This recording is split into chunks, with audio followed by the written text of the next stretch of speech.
మనిషి చనిపోయాక ప్రేత ఎన్నో రకాల భయంకరమైన యాత్రల్ని కొనసాగిస్తూ ఉంటుంది. కానీ వీటన్నిటినీ దాటుకుని యమపురం చేరుకోవాలి అంటే ఒకే ఒక్క నదిని దాటాలి. ఆ నది పేరు వైతరణి నది. ఆ నది రక్తం మడుగులతో, మాంసపు ముద్దలతో, ఎముకలతో, మలమూత్రములతో నిండి ఉంటుంది. ఈ నదిని దాటడం అసాధ్యం.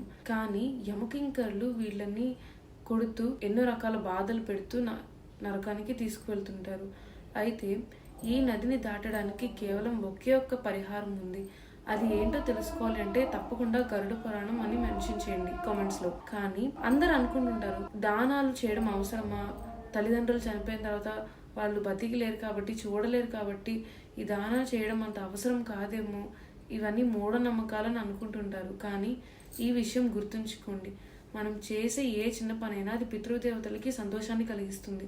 అందుకని తప్పకుండా పెద్దవాళ్ళకి చనిపోయిన తర్వాత దానాలు నిర్వహించండి ఇంట్లో. అలా నిర్వహించడం ద్వారా వాళ్ళు నరక బాధలను కొద్దిగా అయినా తప్పించుకునే అవకాశం దొరుకుతుంది. అందుకని ఈ దానాల్ని తప్పకుండా నిర్వహించండి. ఓం నమః శివాయ.